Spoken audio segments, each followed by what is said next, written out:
The big news keeps on coming. Bruno Fernandes has rejected the opportunity to move to Saudi Arabia. He has rejected the riches that come with that move to Al Hilal. He's staying at Manchester United. Is he staying at Manchester United?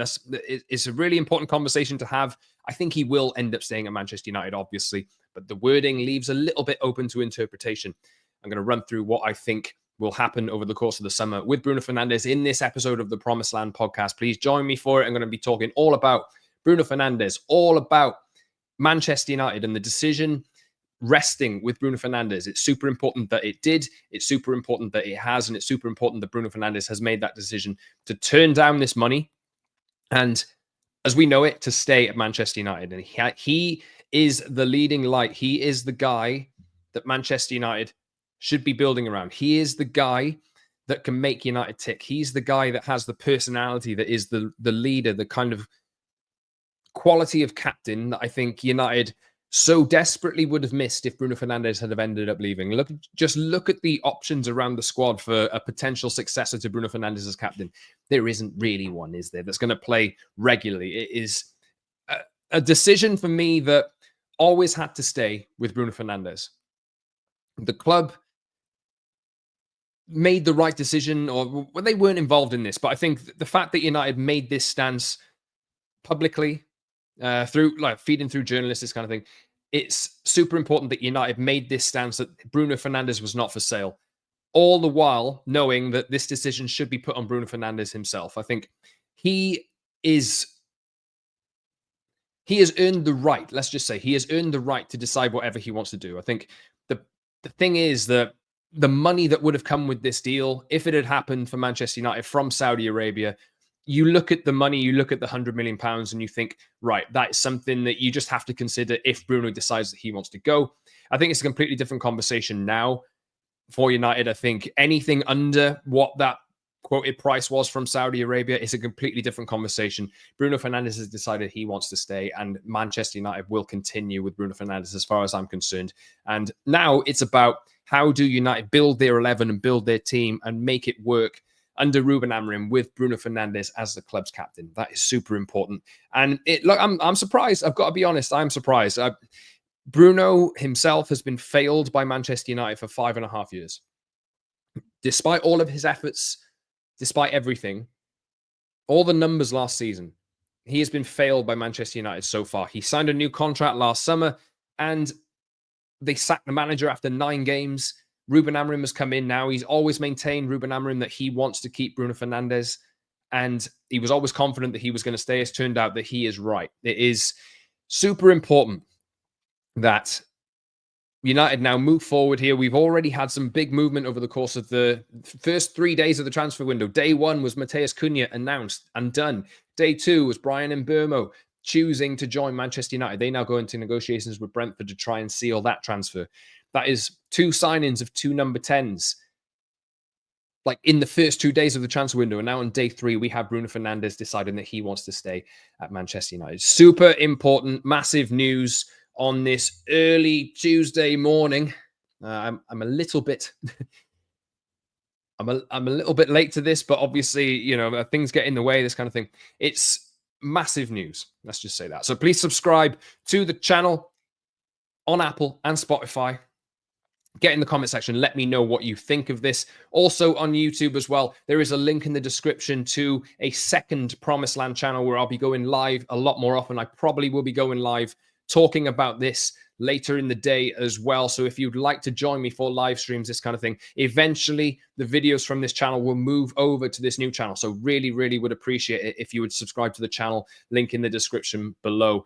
And just for whenever that is ready to happen. It's there's already a Bryan Mbeumo video over there. And if you've missed it, go ahead over to that channel and catch the reaction that I caught live last night on Monday night about Bryan Mbeumo choosing to join Manchester United. But please follow me on social as well at @_Scott Saunders on X, Instagram, and TikTok.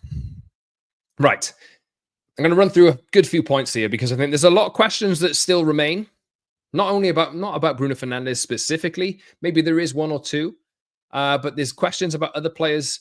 There's questions about the statements that's been put out there and what his intentions actually are. So I'll be running through all of this kind of stuff in this video and in this podcast. Anyway, I've already touched on this. Bruno Fernandes earned the right to choose here. The money that was on the table for Manchester United, you can argue, of course, that this is a very, very divisive topic. I understand that there are people who are firmly in the camp of selling Bruno Fernandes at and just making the decision for him. I don't agree with that. I don't like how there's one side which says you're an idiot if you think this, or you're an idiot if you think that. United, simply put, Manchester United are in a really, really difficult place at the moment, financially and in terms of how the team is playing. So you can understand both sides. I think there was very, very valid arguments for both sides. What the super important thing here is that United themselves could have extracted a lot of money out of this deal, pending what Bruno Fernandes decided to do. I think United themselves, always with their stance of Bruno is not for sale, that is the right approach. But we will consider an offer, given our financial situation. I'm sure that would have been considered if Bruno had said yes to this. And I'm sure if Bruno had said yes to this, then Bruno Fernandes would be leaving for a healthy fee that United could end up reinvesting. That's the way that I thought it would go. But I'm not angry. I'm completely satisfied with this. All I want to see is footballers that want to play for Manchester United, playing for Manchester United and fitting into a system that the coach wants. And the fact that Ruben Amarim has wanted Bruno Fernandes and made it publicly known that Manchester United want to keep Bruno Fernandes and that he wants to keep Bruno Fernandes. I'm very trusting in what this manager wants. I'm very trusting in what this club wants. And that is the right move. That's the right move. It's a completely different conversation, like I say, if Bruno had decided that he wanted to go. But that is not going to be happening unless... look, I'm going to run through the statement from Fabrizio Romano here, because I think it is quite interesting to see that he has decided... Well, there's more news coming out here now. Last week, this is from Ben Jacobs, last week Al Hilal felt close to an agreement with Bruno Fernandes, but he needed time to discuss with his family. Amorim privately urged Bruno Fernandes to stay. No formal bid came as Fernandes didn't agree. Al Hilal's willingness was to pay 100 to 120 million euros. Fernandes rejected the offer after speaking to his family. And you have to respect that completely. And that is... just going to bring up another tweet here. If you're listening to this on the audio platform, please bear with me. I'm just dragging up the story from Fabrizio Romano, which broke at 8 o'clock on Monday or Tuesday morning. Exclusive: Bruno Fernandes has rejected the Al Hilal proposal despite the crazy contract proposal from the Saudi Pro League club. Bruno wants to continue playing football in Europe. I think that I'll be concentrating on that in just a second. Man United captain wants to play at the top level in Europe. Decision made. Manchester United are not playing at the top level in Europe. There is some interpretation that is open there. And I think maybe what he's saying there is that hinting Bruno Fernandes would be open to a move to a top European club later this summer? Potentially. I think potentially it is. But the conversation changes in that case. You know, I think the circumstances of the money that Manchester United would have got from this offer meant that you would consider, if Bruno wanted to go, meant that you would have considered that offer for him to go. If in 2 months' time or in 6 weeks' time or whatever, Bruno Fernandes decides that he wants to go elsewhere, I think it's a different conversation. For me now, Bruno Fernandes has decided that he wants to stay. He doesn't want to make that move. The only way for me that Manchester United should even be considering selling Bruno Fernandes was if they were getting an offer of £100 million plus. And I don't see anywhere in European football where that kind of money is going to come in. From Bayern Munich, don't think so. Barcelona, absolutely not. Real Madrid, absolutely not. Any other Premier League clubs? I don't think so. Look, the fact of the matter is Bruno Fernandes is 30, turning 31 in September, I believe it is. And the only justifiable, considerable reason that United could have even entertained this privately, obviously, they always made noise publicly that he was not for sale, would be if you got an outrageous cash offer, which was what was on the table for Bruno Fernandes. Now, I think that this decision has been made. You plan and you move forward with Bruno Fernandes as Manchester United captain. I don't think, as I've said earlier in this podcast, I don't think there's another player in this team that stands out as the kind of leader that Bruno Fernandes is, especially after this. He's considered it with his family. Was it the right move for them? They've decided no. I doubt now that he's going to go anywhere else. I doubt that there's going to be the level of interest and the financial package that would even make Manchester United consider a sale. I don't see that coming from anywhere else. So for me, I think by now we probably would have heard that if Bruno Fernandes actually wanted to go, he probably would have made noise at this point that he doesn't want to move to Saudi, but he wants to leave Manchester United for another club in Europe. But like what you look around Europe now, there's simply not the money around for like the way that clubs move forward nowadays. They pay big money for young players with potential that they can carry on, that have the physical and technical abilities to be able to carry forward. And Bruno Fernandes simply, there are weaknesses to his game, which I will be talking about in a second on this pod as well, which do need to be ironed out. But I don't see another club coming in for him, simply put. So it's time now for this conversation to be buried. Obviously, we'll still talk about it, but it's time for this conversation to be buried and for United to look forward with how they work this system with Bruno Fernandes playing for them. I think it opens up other questions, which I'll talk about in a second. But what we're getting here now is I spoke on recent episodes about how I think Manchester United need to, and Ruben Amarim needs to establish a first choice 11. United aren't playing in Europe next season. There are games, much fewer games, potentially 20, 15, 20 fewer games that United will play next season. They can fully concentrate on getting their league position much improved. There's no reason, like the way that United are going, the way that United are building, everybody's thinking that United are getting relegated or that see all the noise. United have been playing absolutely terribly. Of course they have. But the way that they've moved so far in this transfer window, this should be an opportunity to recalibrate. There should be an opportunity in pre-season for United to really, and Ruben Amarim to really work on the system that he wants to play.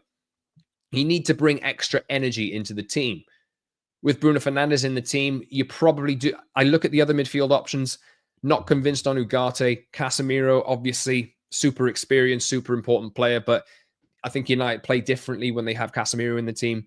I would hope that there's an energetic playmaker who's good on the ball, energetic midfield destroyer who's good on the ball that United will go after at some point in this transfer window to play alongside Bruno Fernandes, who I assume now will take more of a deep-lying playmaker role, as we saw him play in the Europa League final, as we've seen him play numerous times under Ruben Amarim. I think that, look, the 210 positions now, Matheus Cunha is officially signed. Brian Mbeumo, you would imagine United will go and agree a deal with Brentford now that Mbeumo has made it clear that he wants to join Manchester United. Those two players there, the first two players that United will sign this summer, are your left 10 and your right 10. I have no doubt about it. There's obviously decisions that need to be made over strikers and this kind of thing. And there's news that Rasmus Højlund is of interest to Inter. I'm sure I'll talk about that on another episode of the podcast. There's simply so much news coming out at the moment around Manchester United that I'll have to come to that at another point. United need to strengthen in a lot of areas. I'm looking at central midfield. I'm looking at centre forward. I'm looking at goalkeeper as well as the main priorities for United to strengthen in terms of first team starters. Because I'm not convinced on the options that United have there. If you can get a centre back as well or an additional wing back, then fantastic. We'll see what happens. But now I think what you're seeing is United's system and where players fall into it, I think is starting to come together. So there's question marks, obviously, over who the goalkeeper will be. Maybe Onana will stay. We'll see. But I do think United need to upgrade in that area. I think Harry Maguire's importance has obviously grown over the last few months. Maybe looking at him, he will remain as the central centre-back unless United have some kind of money to come from somewhere else to go and pick a player that is quicker, that kind of modern fullback that can move into that space. I know there's certainly some concerns about how that middle centre-back moves forward into the middle of the pitch and takes the ball and pops it off, and how there's other teams in European football that simply drop their DM or a ball-playing midfielder into that position. And maybe that makes a difference to how United build up. Maybe that's a position that United could look at, although I don't expect it to be until next summer, given the amount of centre-backs that United have on their books at the moment. I've talked about the midfield already. I think now that you've got Bruno Fernandes actually staying, His position will be a deep line playmaker. He will be a number 8 for me. And it's really important as well now that Bruno Fernandes has made this decision that Ruben Amarim really works on what Bruno Fernandes does and how he operates. Because I think as much as he's a big favorite, and look, he's my favorite United player in terms of the output, in terms of what it means. Before this news happened this morning, United actually uploaded a top 20 goals from Portuguese players on their YouTube channel. I spent some time watching that when I was having a morning coffee this morning. And some of the goals that Bruno has scored over the years, absolutely incredible. And it's really nice to, it was a nice, as I was like watching it, I was kind of getting a little bit sad because I thought, oh, look at what he offers to this team. You know? Now, hopefully we don't even have to have that conversation anymore. But he is the kind of player that really makes a difference. But I think there are parts of his game which would concern people. I definitely think there's still concerns that people will have on Bruno Fernandes playing in one of these deeper roles. Of course, Bruno will now need to take the lessons and adapt his game. I personally think in order to adapt to that number 8 role and playmaking from deep. I think the plan will be to get Bruno Fernandes on the ball, to have him distribute to the wing backs who should, like in an ideal world, look, Ahmad and Dorgu or whoever these players are going to be at left wing back and right wing back, they should be wingers. So what you're going to need is a striker, the 2 10s, the 2 wing backs, all of them as a front 5, essentially. The United need to get to that point. They need to start controlling matches. They will need a player in that deep line playmaker role. And how many players out there can you actually name that would do a fantastic job that won't cost somewhere in the range of what United can afford? It's completely understandable that they would move Bruno Fernandes to this role. And I think what we're seeing now is that United have made their decisions on who the 10s are. Those signings will be official. I'm sure they will be in for the start of pre-season. And that means that Bruno Fernandes' place in this team will fall into one of those deep 8 positions. It'll be his job to move the ball forward. United will want to dominate matches. They will want to dominate the ball. They will want to have that option to counter-attack at speed and at pace. There aren't many players in world football who are better at lofting passes from deep to advancing runners. We've seen it so many times with Bruno Fernandes, with the likes of Marcus Rashford and all the players that have played for United over the past few years. Bruno is fantastic at picking those kinds of players out.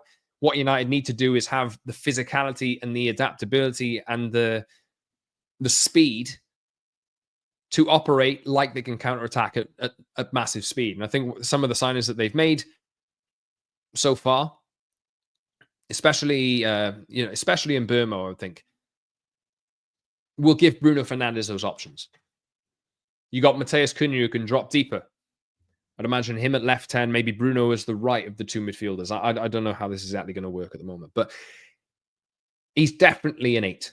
And there's some parts of his game that need to adapt.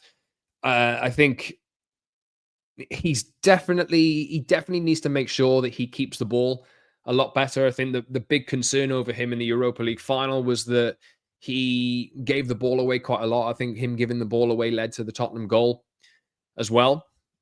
And he did pretty much have a stinking game in that final. It's, he's had so many positive games for United in the past. I don't really think you can hang him out to dry on that. It happens to everyone. But the way that he thinks, the mind that he has, the leadership qualities that he displays are all really important and really, really valuable to Manchester United and to Ruben Amarim. And if Ruben Amarim is coming out publicly and saying at every opportunity he wants Bruno Fernandes to stay, for me, you've got to look at this. And I've spoken many times about how I'm trusting there's a new football unit here, and I'm trusting that they will get things right and that they have the intention to get things right. If you have a head coach who a lot of people don't believe in him because they've not seen the proof in the pudding yet. For me personally, I think Ruben Amarim knows exactly what Manchester United want.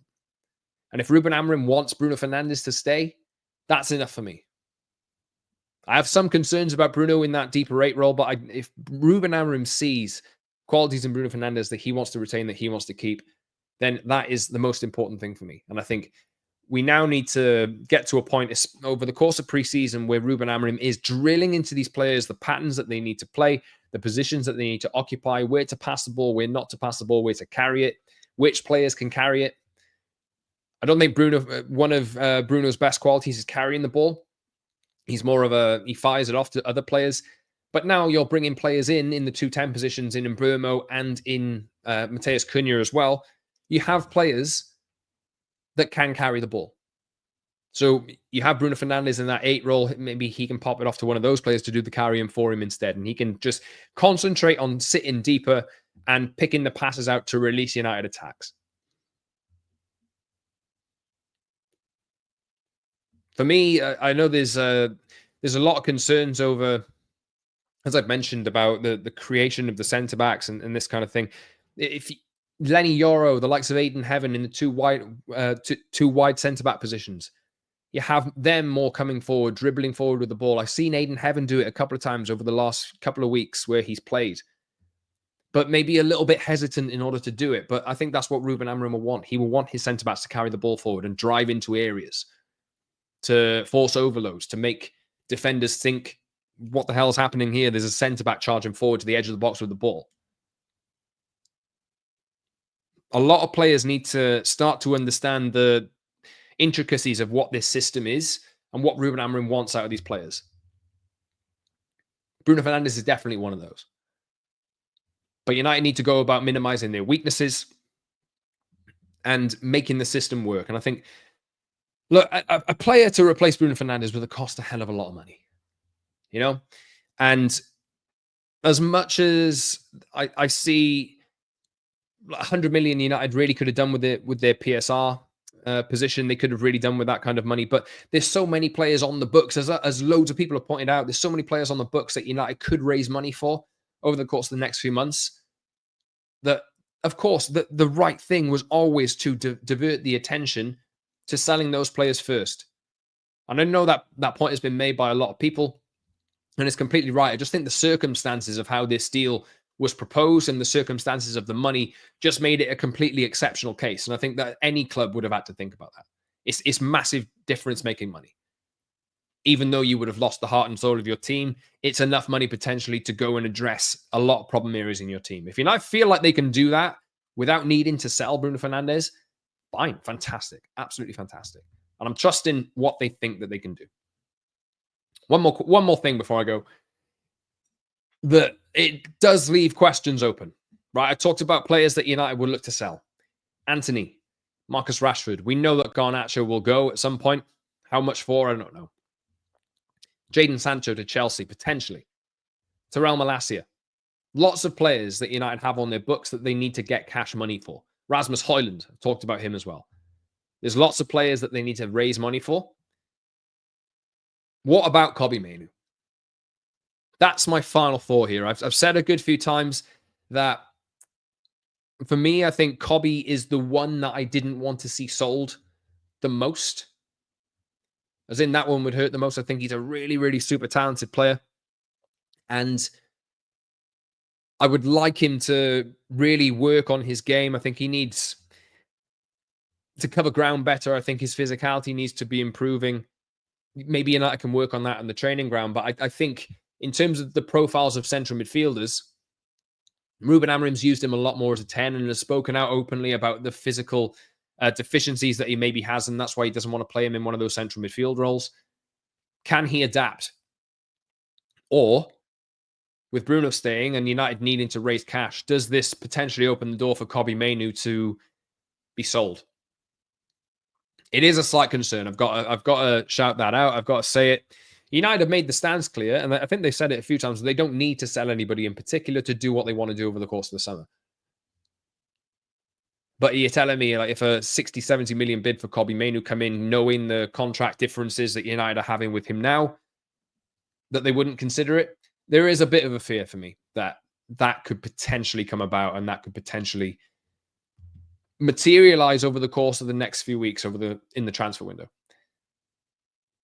But the important thing here is Manchester United need players that Ruben Amarim believes can work for the system. And I'm looking at players like, hell, Aiden Heaven next season.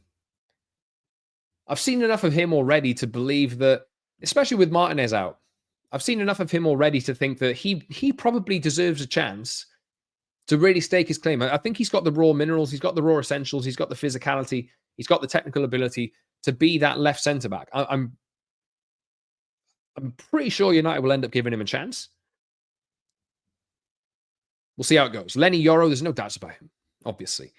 And Burmo and Cunha, the two tens that we know that United have signed, or like maybe not with Burmo yet, but we know that you'd think that United will end up striking a deal with Brentford for the right money.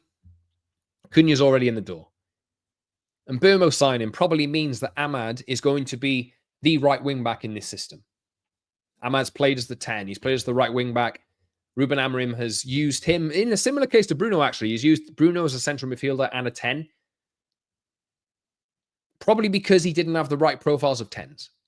But now what the first moves that United have made this summer is to sign two 10s. So maybe that now means the fixed positions for the likes of Ahmad and for Bruno Fernandes are the next to each other potentially in this United midfield. Ahmad has fantastic qualities in being able to carry the ball and force different issues from wide areas. And for me, now that Mbeumo's coming in, Ahmad looks like he's fixed in that right wing-back position. Then you've got Patrick Dorgu as well. I think we need to see more out of him. You've got Diego Leon obviously coming in as well. We'll take a look at him and see what happens there. But I think you're starting to see United's 11 coming together. But there's a big problem still through the spine, which I think United need to address over the course of the next few weeks. Centre forward, we know that United need one. Central midfielder next to Bruno Fernandes, I think there's still definitely an open question there. I think you need somebody who's mobile, who's good on the ball, who can get around, who's tenacious, who can make tackles and recycle the ball. There's lots of players that have been quoted as potential options for United in there. I don't think you're going to have Bruno and Kobe together in that midfield at the moment, personally, unless the system comes on to a point where United are massively controlling matches and are limiting that threat on the counter-attack. It's either Bruno or Kobe for me at the moment. Centre-back, I think United are set there, but I would still like to see United add another centre-back to the mix, but maybe that'll come next summer. And goalkeeper, centre forward, central midfield, and goalkeeper. The next three positions for me that United need to address. But look, Bruno's staying as far as it seems. So good news. Let's put this one to bed. Let's move on and know that Manchester United still have captain material in Bruno Fernandes leading their team with the armband. And that is the way that it is. Conversation over. Fantastic news. And Bruno Fernandes is a Manchester United legend. I don't think there's any denying that. And it's great to see that he will be staying at Manchester United. Let me know what you think in the comments section of this podcast on Apple, Spotify, and on YouTube as well. And join me in the description. There's a link to a channel which I'll be going live on YouTube on. If you'd like to join me in those lives, please hit the subscribe button and just click that link. It should be an auto subscribe button if you would like to join me over there. Where I'll be talking more about Bruno Fernandes. And it's going to be a busy summer for Manchester United. And I'll be talking most days about what United are doing in the market. Please join me if you would like to do so. Follow me on social media as well at @_Scott Saunders on X, Instagram, and TikTok. And I'll see you for another one in the next few hours, probably the way that it's going. Manchester United and Bruno Fernandes, the relationship continues and United can move on with a really productive transfer window so far. See you soon.